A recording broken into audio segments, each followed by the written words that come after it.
আসাম গেলে আসাম থেকে একটা ওখানকার যে ঐতিহ্যশালী গামছা নিয়ে আসতে, দেখো তোমার জন্য দারুণ হয়েছে দাদা, দারুণ হয়েছে।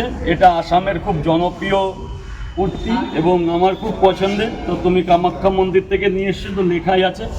দারুণ, খুব সুন্দর হয়েছে গো, পছন্দ হয়েছে তো? দারুণ পছন্দের, দারুণ। আর এটা আসামের খুব গর্বের, মানে খুব এটাকে খুব ভক্তি করে। জন্ম থেকে মৃত্যু পর্যন্ত, জন্ম মৃত্যু থেকে সব কিছুতে এই গামছাটা লাগে। ওখানে এখন খুব শোকের পরিবেশ হ্যাঁ, চলছে। আসামে খুব একটা শোকের পরিবেশ। জনপ্রিয় গায়ক জুবিনদার আমাদের মধ্যে নেই। উনি শুধু আসামবাসী না, উনি নিজেই বলতো যে আমি হাফ বাঙালি। সত্যি কথা বলতে ওখানে গিয়ে দেখলাম প্রত্যেকটা রাস্তায় মোড়ে মোড়ে শুনশান, যে কোনো দোকানে হ্যাঁ, সবার ওনার ছবি লাগিয়ে, ওনার ছবি। আর এতটা সত্যি কথা ভালোবাসা বলতে যে না গেলে বুঝতে পারবে না। বাংলাতেও জুবিনদার একটা আলাদা নাম আছে, সত্যি একটা চলচ্চিত্র মানে জগৎ। রাস্তা দিয়ে যেতে গেলে তুমি দেখতে পাবে প্রত্যেকটা দোকানে। আর আমি জুবিনদার খুব বড় একজন ফ্যান, আজকে থেকে না, আচ্ছা, এই তোমার তাও 5, 7, 8 বছর 10 বছর। জুবিনদার কোনো একটা গান যেটা তোমার মনে পড়ছে এই মুহূর্তে? পিয়ারে পিয়ারে,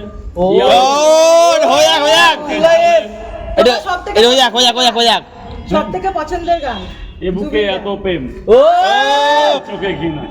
তাহলে এটা হবে নাকি? এটি হোক হোক হোক। মন ভাঙার গানটাই পছন্দ সব থেকে। ওটা গানটা ভালো লাগে।